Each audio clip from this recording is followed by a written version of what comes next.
কালকে রাত 12টার সময় ওই সীমাদির লাইভটা চলছিল। হ্যাঁ, সীমাদির লাইভের নিচে স্ক্রল করতে করতে দেখলাম চুনার লাইভ চলছিল। হ্যাঁ, তো চুনার লাইভে জাস্ট একটু চুপচাপ শুনলাম। তো সেখানে চুনা একটা কথা যেটা বললো, যেটা আমার সত্যিই ভালো লেগেছে।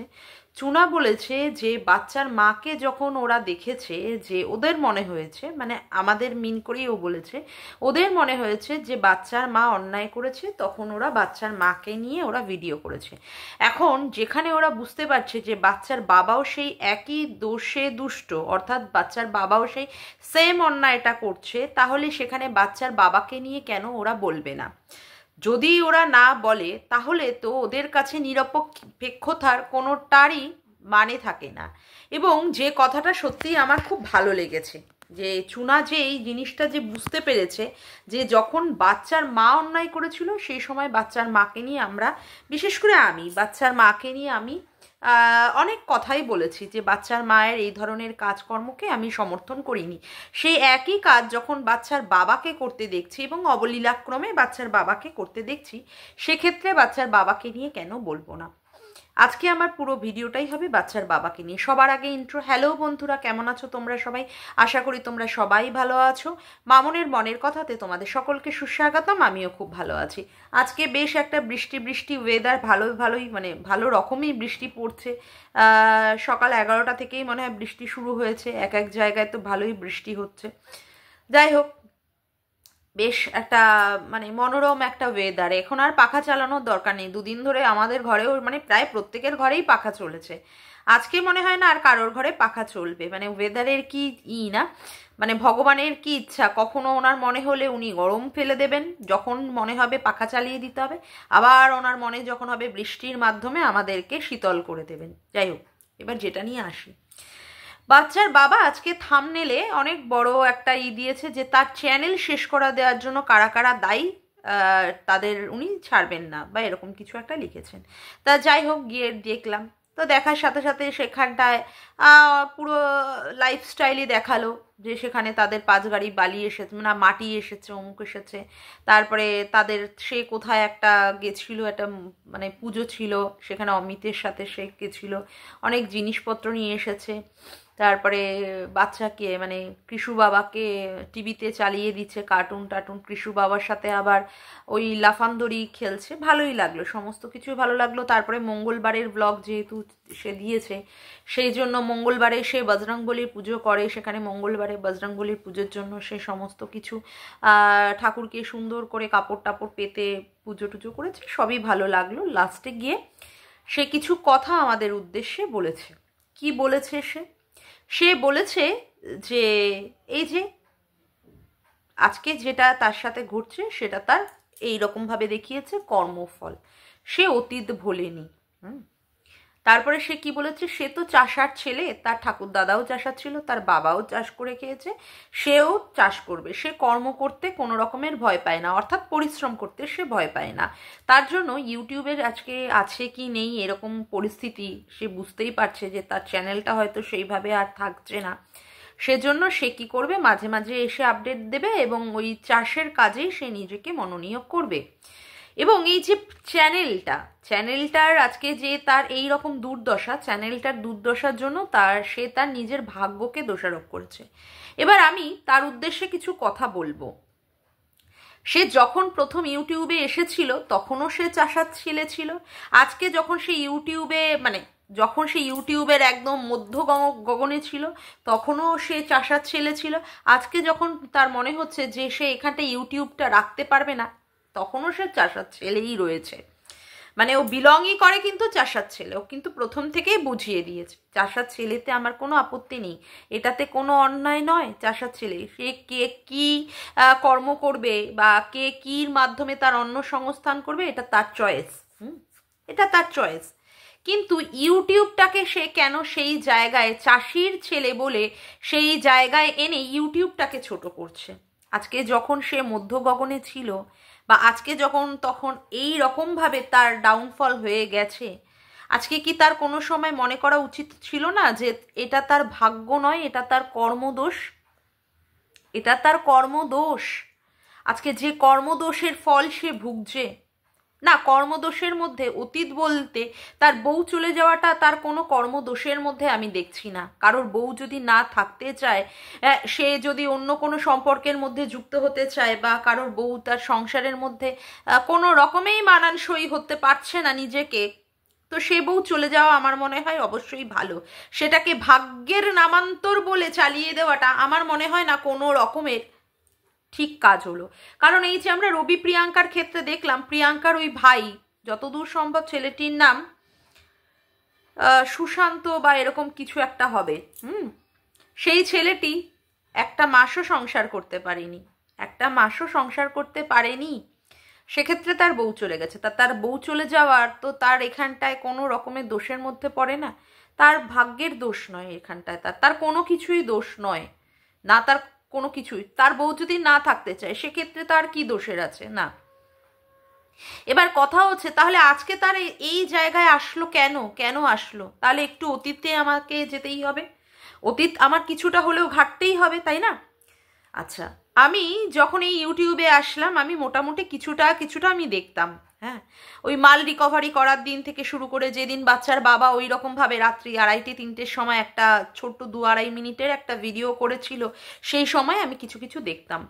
পরবর্তীকালে যখন আমি পুরো ভিডিওগুলো অ্যানালিসিস করতে বসেছিলাম, কারণ আমার ভিডিও করার ক্ষেত্রে আমারও তো কিছু অ্যানালিসিস করতে হবে, সে সময় আমি কি জানতে পারলাম না, বাচ্চার মা এই বাচ্চার বাবার সাথে প্রচণ্ডভাবে ভালোভাবেই সংসারটা করছিল। সেখানে কৃষু বাবা বড় হচ্ছিল, ঠিক আছে, কৃষু বাবাকে নিয়ে সেখানটা ওর ঠাম্মি, কৃষু বাবার ঠাম্মি, ঠাকুরদাদা সবাই মিলে একটা সুন্দরভাবে খুব ভালোভাবে একটা সংসার করছিল। এবং এখানে ইউটিউবের চ্যানেল তাদের এইভাবে করে দেওয়ার পিছনে কৃষু বাবার নিজের পিসিই দায়ী। হ্যাঁ, পিসি সেই ক্ষেত্রে তাদের একটা অন্য সংস্থানের জায়গা করে দিয়েছে যে এইভাবে ইউটিউবটা করো তোমরা। যাই হোক, সেক্ষেত্রে তারা খুব সুন্দরভাবে করলো। হঠাৎ করে কি একটা যেন তাদের সংসারের মধ্যে হয়ে গেল। তাদের সংসারের মধ্যে কি হয়ে গেল একটা, যে তার মা অন্য একটি পরপুরুষের সাথে চ্যাটিং করছে এবং দীর্ঘদিন এই চ্যাটিং চলছে। সেখানটায় যথেষ্ট পরিমাণে নোংরা ইঙ্গিত করে কোনো একটি পরপুরুষ সেই বাচ্চার মাটিকে ইঙ্গিত করেছে, এবং বাচ্চার মাটিও খুব সুন্দর করে সেই পুরুষটিকে তার যে যৌন কামনার মাধ্যমে যে সে আবেদন করেছে সেটাকে সে সায় দিয়েছে, অর্থাৎ তাকে সেই কাজের মধ্যে সম্মতি জানিয়েছে। যখন এটা ওই বাচ্চার বাবার হাতে ধরা পড়লো, অর্থাৎ ওদের মনে হয় ল্যাপটপের মাধ্যমেই মনে হয় ওরা এডিট করে, সেই ল্যাপটপে মনে হয় ফোনের সঙ্গে কানেক্টেড ছিল, সেই কানেকশানের মাধ্যমে বাচ্চার বাবার হাতে সমস্ত মেসেজগুলো এসে পড়ে, হোয়াটসঅ্যাপে সমস্ত মেসেজগুলো এসে পড়ে। সেক্ষেত্রে বাচ্চার বাবা অপোজ করেছিল। অপোজ করার ক্ষেত্রে প্রথমে বাচ্চার মা কিন্তু মুখ খুলতে চায়নি। সেখানে বাচ্চার মা বলেছিল তুইও থাকবি আবার ও থাকবে, মানে বাচ্চার মা চেয়েছিল দুই দিকে ব্যালেন্স করে চলার ক্ষেত্রে।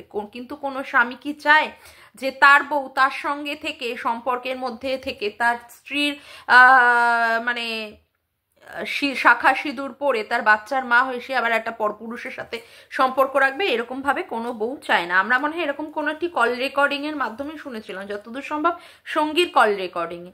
যাই হোক, তারপরে কি হয়েছিল, বাড়িতে প্রচণ্ড পরিমাণে অশান্তি হয়েছিল। সেখানটায় একটা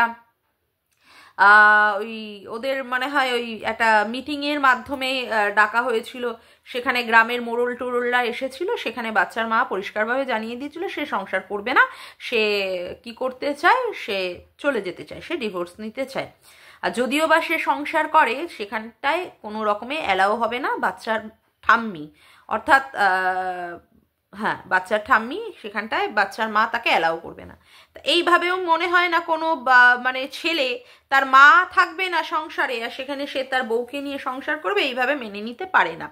সেক্ষেত্রে বাচ্চার মাও বেরিয়ে গেল, এবং বাচ্চার মা বেরিয়ে যাওয়ার সাথে সাথে কি করেছিল, একটা কমিউনিটি পোস্টের মাধ্যমে জানিয়ে দিয়েছিল যার হাত ধরে সে বেরোলো, অর্থাৎ যার হাত ধরেছে সে, সেই মানুষটির সে হাত ছাড়বে না, অর্থাৎ যার জন্য তার সংসার ভেঙেছে তার হাত সে ছাড়বে না, এবং আর কোনোদিনই সে সংসারে আর ফিরবে না, কোনোদিনই আর সংসারে ফিরবে না।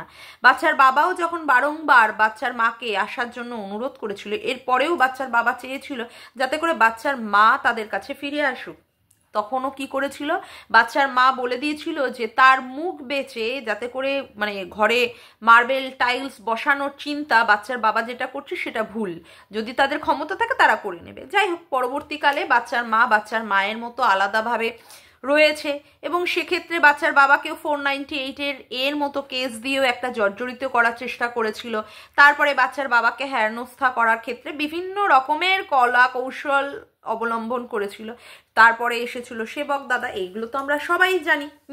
তো এর মাধ্যমে এরকম মানে বারংবার এই বাচ্চার বাবাকে হ্যারাস করার চেষ্টা করেছিল। আর তার মধ্যেই এই যে পুরুষটির সাথে সে হাত ধরে বেরিয়ে গেছিল, সে পুরুষটির সাথে সে দীর্ঘদিন ধরে সম্পর্ক যেমনভাবে তেমনভাবেই চালিয়ে গেছিল। কখনো কখনো তার বাড়িতে থাকা, কখনো কখনো তার সঙ্গে ঘুরতে যাওয়া, তারপরে ভ্যালেন্টাইন্স ডে পালন করা, বিভিন্নভাবেই সে করে গেছে এবং সে তার করে যাওয়ার সাথে সাথে সে হাতে নাতে ধরাও পড়ে গেছে, হাতে নাতে সে ধরাও পড়ে গেছে। আরশের চ্যানেলটাতে তো পরিষ্কারভাবে বুঝিয়ে দেওয়া মানে বুঝিয়ে দিয়েছে আরশ। আসলে আরশকে ওই যে মানে ফোকলার এলাকার যে সমস্ত লোকেরা আছে তাদের সাথে আরশের একটা সম্পর্ক রয়েছে এবং তারাই এইখানকার খবরাখবর আরশকে দেয়, আর আরশ সেখানে কি করে সম্পূর্ণ এর ভান্ডা ফাটিয়ে দেয়। তো তখন থেকেই কিন্তু বাচ্চার মা যেহেতু এ ধরনের কাজ করছিল, তখন থেকেই কিন্তু আমরা দেখেছি যে বাচ্চার মা এরকম অসভ্যতামিপানা বা কোনো রকমের নোংরামিপানা পরকীয়ার মতো জায়গায় যুক্ত হয়েছে বলেই কিন্তু তখন মানুষ তাকে দেখেনি। এবং বাচ্চাটিকে মাল রিকভারি করতে এসেও বাচ্চাটিকে একবারের জন্য মানে দেখতে চাওয়া বা বাচ্চাটিকে একটু আদর করা বা বাচ্চাটিকে নিয়ে যাওয়া তো দূরে থাক, একবার চোখের দেখাও পর্যন্ত দেখেনি। অথচ তার প্রয়োজনীয় হিসাবে মনে হয়েছে যে তার ক্যাথাগুলো তার নিয়ে যেতে হবে, সেই ক্যাথাগুলোকেও সে নিয়ে গেছে সুন্দরভাবে। এবং কোনো রকমের বাচ্চার কথা সে তার ভিডিওতে না আড়ে না ঠাড়ে না কোনো রকমের কমিউনিটিতে কোনোভাবেই কিন্তু বাচ্চার নামও সে উল্লেখ করতে পারেনি। তার মানে পরিষ্কারভাবে বোঝা গেছে সে একটা সম্পর্কের মধ্যে রয়েছে, সে সেই সম্পর্কটার মধ্যেই থাকতে চায়, সেখানে বাচ্চা তার কোনো রকমের প্রাধান্য পায় না। তাদের দলের লোকেরা কিন্তু বারংবার বলেছিল যে তুই এখনো ডিভোর্স করিসনি, তুই কি করে এইভাবে খুল্লা এইরকম ভাবে একটা পরপুরুষের সাথে ঘুরতে পারিস, আর তারপরে তুই তোর বাচ্চাটার কথা একবারও বলিস না। সেই সময় তার মনে হয়েছিল কি, বাচ্চার বাবা যখন বাচ্চার মাকে স্ট্রাইক দিয়েছিল তার চ্যানেলে 2টো স্ট্রাইক, তখন তার মনে হয়েছিল যে তার একটা সন্তান আছে এবং সে তখন তার সন্তানটিকে নেওয়ার ক্ষেত্রে তখন বিভিন্ন রকমের পন্থা অবলম্বন করেছিল, কিন্তু বাচ্চার কাস্টাডির ক্ষেত্রে কোনো রকমের অ্যাপিল কিছু করেনি। যাই হোক, বাচ্চাদের নামে অনেক রকমের অ্যালিগেশন দিয়েছিল। এবার এই দিকে বাচ্চার বাবার ক্ষেত্রে তখন কি দেখেছিল মানুষ, সত্যি একটা অসহায় ছেলে যার বউ তাকে ডিচ করে দিয়ে চলে গেছে, তার বউ তাকে কি করেছে মানে বিট্রে করে দিয়ে চলে গেছে। এবং সত্যি সে তখন একটা অসহায় ছেলেই ছিল, তার মুখে চোখে সেইভাবে একটা অসহায়তা সত্যিই কাজ করেছে। আর একটা ভদ্র বাড়ির একটা সম্ভ্রম বাড়ির একটা সন্তান সেক্ষেত্রে তার বউ চলে যাওয়া মানেও তো একটা অপমানকর ব্যাপার না? একটা পাড়া প্রতিবেশী নিয়ে একটা মানুষ থাকে, সেক্ষেত্রে কারোর বউ যদি এইভাবে চলে যায় তার বরকে ফেলে রেখে, 5 বছরের সংসার, সেক্ষেত্রে তার একটা বাচ্চাও আছে, সেক্ষেত্রে তাকে ফেলে রেখে চলে গেছিল। এবং সেই ছেলেটির তখন সত্যি একটা অসহায় কাজ করেছে, অসহায়তা তার মুখে চোখে ফুটে উঠেছে, মুখে চোখে তার ফুটে উঠেছিল। সেই সময় মানুষ কিন্তু তাকে ঝরে ঝরে ভালোবাসা দিয়েছে, একদম এইভাবে 2 হাত ভরে ভরে তাকে আশীর্বাদ করেছে। তার ঘরে খাট নেই, আলমারি ছিল না বলে মানুষ সেই বাচ্চাটাই কৃষাণুর কথা ভেবে সেখানটায় কি করেছে, খাট কিনে দেওয়া, আলমারি কিনে দেওয়া, গিফট মানে অজস্র গিফট। বাচ্চার বাবাকে কিনতে পারতো না, অবশ্যই কিনতে পারতো, কিন্তু মানুষ তাদের ভালোবেসে করেছে। মানুষ মানে মুখিয়ে থাকতো কখন ওই চ্যানেল থেকে ভিডিও আসবে, কখন ওই বাচ্চাটিকে দেখা যাবে, কখন ওদেরকে দেখা যাবে। মানুষ এমনভাবে মুখিয়ে থাকতো, মানুষ এমনভাবে মুখিয়ে থাকতো যে তার অসহায়তাটার জায়গা যেন সে কাটিয়ে উঠতে পারে। তখন বাচ্চার বাবাকে কত মানে মানুষ চেষ্টা করেছে তার ওই জায়গা থেকে বেরিয়ে আসে, এবং তারপরে যখন সে আস্তে আস্তে রিকভারি করতে থাকলো সেই সময় কত তাকে চনমনে লাগতো, কত ভালো লাগতো, কত মানে সত্যি একটা পবিত্র লাগতো তাকে। তারপরেই কি হলো, তারপরেই হলো আস্তে আস্তে তার জীবনেও একটা মোড় নিল। একজন এসে ঝনু এসে বলল তার গার্লফ্রেন্ডকে নাকি বাচ্চার বাবা আটকে রেখে দিয়েছে। সেই সময় বাচ্চার বাবাও প্রতিবাদ করলো, কিন্তু প্রতিবাদ যেভাবে করা উচিত, যদি কারোর বাড়িতে এরকম থাকে তাহলে তো সে সাথে সাথে থানা পুলিশ করবে যে অমুক লোকে কেন তার সম্পর্কে অ্যালিগেশন দিচ্ছে, বা তার বাড়িতে সিসিটিভি ক্যামেরা যদি থেকে থাকে সেই ক্যামেরার ফুটেজগুলো দেওয়া, তুলে ধরা, অমুক করে, সেগুলো কিন্তু সেই বাচ্চার বাবা সেই সময় করেনি। এবং প্রতিনিয়ত তার একটা কনসার্ন দেখানোর চেষ্টা করেছে, তার একটা উদ্বিগ্নতা দেখানোর চেষ্টা করেছে। কার ক্ষেত্রে? যেই মেয়েটির সম্পর্কে চর্চা শুরু হয়েছিল, মনু যে মেয়েটিকে তার প্রেমিকা বলেছিল, সেই মেয়েটির সম্পর্কে বাচ্চার বাবা কনসার্ন দেখানো শুরু করলো। এবং মনু সেখানটায় মানে বলেওছে তার সাথে 8 বছরের লিভিনের সম্পর্ক, তার 3-3টে বাচ্চাও নাকি ওই মহিলা নষ্ট করে তারপরে এসে আজকে কি করছে, আজকে এই বাচ্চার বাবার সঙ্গে সম্পর্ক। আমরা বাচ্চার বাবার ভিডিওতে কিন্তু মাম শব্দ থেকে শুরু করে হাতের মানে চুড়ি থেকে শুরু করে গলার আওয়াজ থেকে শুরু করে বিভিন্নই শব্দ পেয়েছি।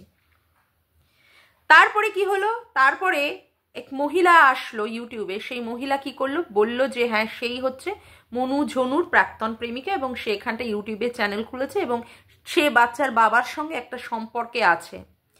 তারও বাচ্চার বাবাকে ফোন করতে ভালো লাগে এবং বাচ্চার বাবাও তাকে ফোন করে এবং তাদের মধ্যে খুব ভালো সম্পর্ক, দরকার হলে সে সম্পর্ক চালিয়ে যাবে। এতে করে তার কোনো যায় আসে না, কে কি বলছে না বলছে তাতে করে তার কোনো যায় আসে না। এই সমস্ত কিছু শোনার পরেও বাচ্চার বাবা কি করলো, মুখ বন্ধ করে রেখে দিল, জাস্ট মুখে একটা জিপ টেনে রেখে দিল। কোনো রকমের তার কোনো উক্তি বা বিবৃতি এই সম্পর্কে কিন্তু সে তুলে ধরল না। এবং তারপরেও কি হচ্ছে, তারপরেও সে আড়ে ঠাড়ে বুঝিয়ে দিচ্ছে যে তার সঙ্গে একটা সম্পর্ক আছে। লোকে যখন জানতে চাইছে তার সিক্রেট রুমের কথা, সে কিন্তু সিক্রেট রুমটাকে খুব সুন্দরভাবে এড়িয়ে চলে যাচ্ছে। তারপরে এই যে ভ্যালেন্টাইন্স ডে আসছে, সেই ভ্যালেন্টাইন্স ডেতেও ঠিক সেই সময় তার একটা কাজের আছিলা দেখিয়ে তাকে 2 দিনের জন্য বাড়ি থেকে বেরিয়ে যেতে হচ্ছে। এবং সে যখন মানে বাইক চালিয়ে যখন রাইড করছে সেখানকার ভিডিওতে সে কিন্তু বলছে বন্ধ করো। বন্ধ করার ক্ষেত্রে যখন ইনভেস্টিগেশন চালানোর চেষ্টা হচ্ছে তখন বাবা, মানে বাচ্চার বাবার কথা বলছি, খুব সুন্দরভাবে সেইটুকু পোর্শন এডিট করে ইউটিউবের ওই এডিট অপশান থেকে এডিট করে সেটাকে বাদ দিয়ে সেই ভিডিওটা রেখে দিচ্ছে। তারপরেও এত কিছু করার পরেও বাচ্চার বাবা এসে বলছে যে সেটা তার ভাগ্যের দোষ। সত্যিই কি তোমার ভাগ্যের দোষ? বাচ্চার বাবাকে জিজ্ঞাসা করছি। মুখ ভর্তি দাড়ি রেখে দিয়েছে, অর্থাৎ সোনুর প্রেমিকা দাড়িটা পছন্দ করে, মাকন্দকে পছন্দ করে না, দাড়ি নেই কিছু না, এইরকম লোককে পছন্দ করে না।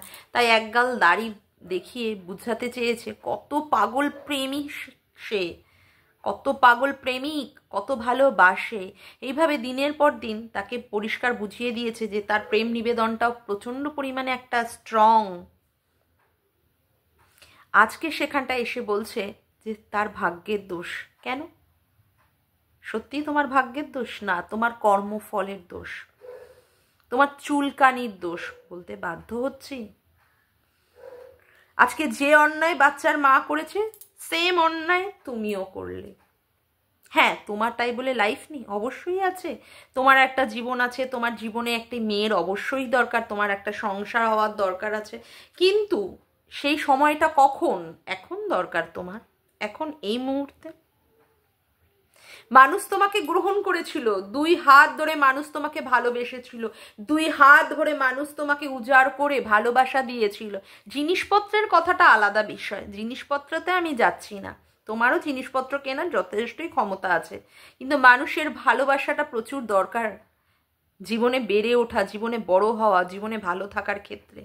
মানুষ তোমাকে 2 হাত ধরে ভালোবাসা দিয়েছিল, মানুষ বুঝেছিল যে তুমি কোথাও না কোথাও সেই সময় সঠিক ছিলে।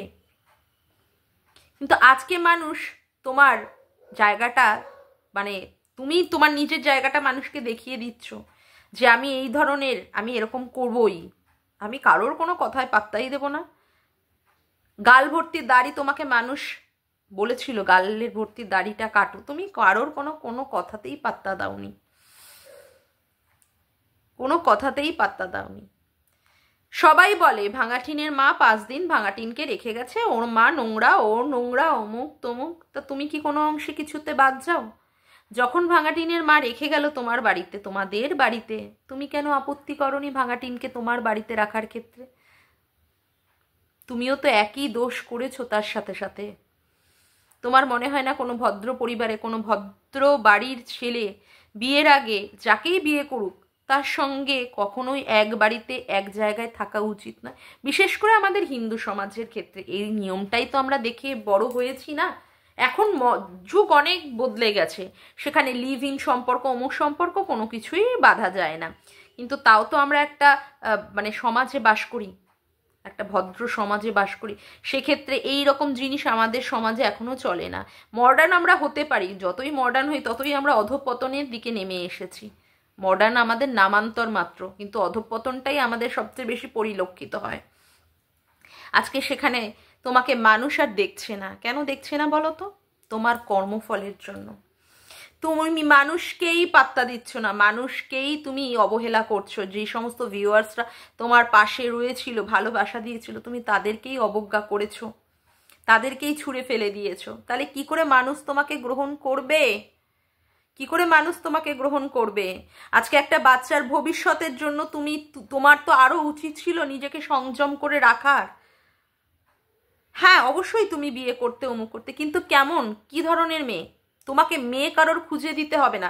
সবাই বলে তোমাকে মেয়ে খুঁজে দিতে, কেন? তুমি তো এখনো কচি খোকা নাও যে তোমার জন্য তুমি মেয়ে খুঁজতে পারবে না। কিন্তু এমন মেয়েকে খুঁজেছো তোমার বউয়ের থেকেও সে আরো ডেঞ্জারাস হতে পারে। সে তার নিজের সন্তানটাকেই ফেলে এসেছে, তার নিজের সন্তানটারই সে যত্ন নেয় না, কোনো রকমের খোঁজ খবর করে না।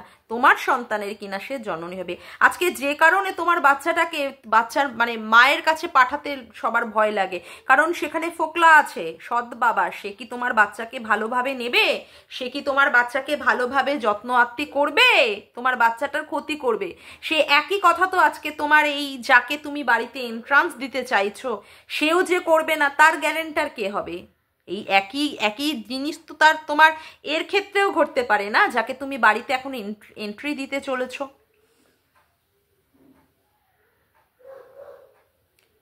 আজকে তোমার জীবনটা অবশ্যই তোমার, সেখানে তুমি কাকে বাড়িতে নিয়ে আসবে, কাকে তোমার ক্ষেত্রে তোমার জীবনে এন্ট্রি দেবে, এইগুলো কারোর কোনো অধিকারের মধ্যে পড়ে না। কিন্তু সাজেশন, অবশ্যই সাজেশন। আর যখন তুমি তোমার নিজস্ব জীবনটাকে পুরোপুরি ইউটিউবের খোলা খাতার মধ্যে সবার কাছে বিছিয়ে দিয়েছো, যে হ্যাঁ সেখানটায় সবাই মতামত প্রকাশ করতে পারে, সেখানে কি তোমার উচিত ছিল না নিজেকে আরো সংযমে রাখার? ডিভোর্সটা করতে দাও। আর যেখানটায় তোমার মানে এক্স ওয়াইফ এই জিনিসটা করে বেরিয়ে গেছে, সে একই কাজ তুমি কি করে করলে? ভাগ্যের দোষ দিও না তুমি, ভাগ্যের দোষ সেটা দিও না, এটা তোমার নিজের কর্মফল। আজকে ভুল ভ্রান্তি করেছো বলে আজকে এই জায়গা তোমাকে দেখতে হচ্ছে, আর নয় তোমাকে দেখতে হতো না। আর হ্যাঁ, তুমি চাষার ছেলে ছিলে, আছো, থাকবেও। চাষ করে তোমার যদি মনে হয় যে সেখানে রোজগারটা হবে, অবশ্যই ভালো, কিন্তু ইউটিউবটা কেন ছাড়বে? ইউটিউবে আরো ভালো ভালো ভিডিও দেওয়ার চেষ্টা করো। নিজের যেখানে যেখানে ত্রুটি দেখছো, মনে করছো, সেই ত্রুটিগুলোকে তুমি সংশোধন করো। তোমার মনের মধ্যে যদি কোনো কিছুই না থাকবে, তাহলে তুমি বন্ধ করো ওই জায়গাটাকেই, বা এডিট করে বাদ দিলে কেন? তাহলে তো তুমি প্রমাণ করেই দিলে যে পুলিশ আর চোর মন নিয়েই তুমি ঘুরছো বা চলছো। তুমি প্রমাণ করেই দিলে সেই জায়গাটা যে হ্যাঁ তোমার সাথে কেউ ছিল, এবং যার কথা বোঝানো হচ্ছে সেই মানুষটিই ছিল, তাই না? সিরিয়াসলি মানে ভাবতেও অবাক লাগছে। আর দেখো, আমি বিশেষ করে নিজেকে যেখানটায় বলেছি, যার ভুল দেখবো তার ভুলটা তুলে ধরবই, সেটা ভাঙা টিন হোক কিংবা তুমি। আজকে তোমার ভুল দেখছি তাই বলে চোখ তো বন্ধ করে থাকলে চলবে না। আমার নিরপেক্ষভাবে এখানে কাজ করব বলেছি, মানে কাজ করব। যাকগে, আজকের মতো ভিডিওটা আমি এখানেই শেষ করলাম। আমার ভিডিওটা যদি তোমাদের ভালো লেগে থাকে তবে অবশ্যই একটি লাইক করো, কমেন্ট করো, শেয়ার করো, চ্যানেলটিকে বেশি বেশি করে সাবস্ক্রাইব করে রেখো, আর অল নোটিফিকেশান বেলটিকে অন করে রেখো এই রকম নতুন নতুন ভিডিও পাওয়ার জন্য। আজকের মতো আসি বন্ধুরা, আবার দেখা হচ্ছে একটি নতুন ভিডিওতে। Bye, tata.